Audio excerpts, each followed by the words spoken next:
C'est une véritable clinique aéroportée qui s'est posée en fin de matinée ce mercredi à l'aéroport de Bâle-Mulhouse. La 330 médicalisée de l'armée vient chercher 6 patients dans un état grave. 2 en provenance de l'hôpital de Colmar, 4 du centre hospitalier de Mulhouse. C'est la première fois que cet avion militaire évacue des patients civils.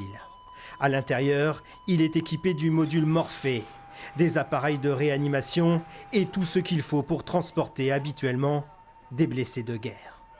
Car la guerre contre le coronavirus est une lutte contre le temps. La région Grand Est est en crise sanitaire maximale avec 1800 cas et 61 décès. Hier, 9 patients ont été transférés de l'hôpital de Mulhouse vers Strasbourg, Nancy et Metz dans des hélicoptères de la sécurité civile et du SAMU. L'hôpital de Mulhouse est à saturation et manque de matériel, de masques. Le personnel hospitalier en première ligne est fatigué. Ces dernières heures, les étudiants en médecine ont été réquisitionnés. Des psychologues ont été appelés en renfort.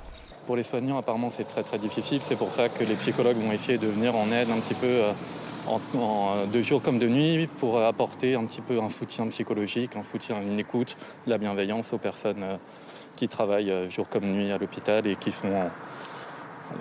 ont à faire face avec cette crise sanitaire. L'aménagement à Mulhouse d'un hôpital militaire de campagne a été annoncé par le président de la République. Cet hôpital militaire sera équipé de 30 lits de réanimation, de 30 respirateurs supplémentaires et fonctionnera avec le concours de nouvelles équipes médicales.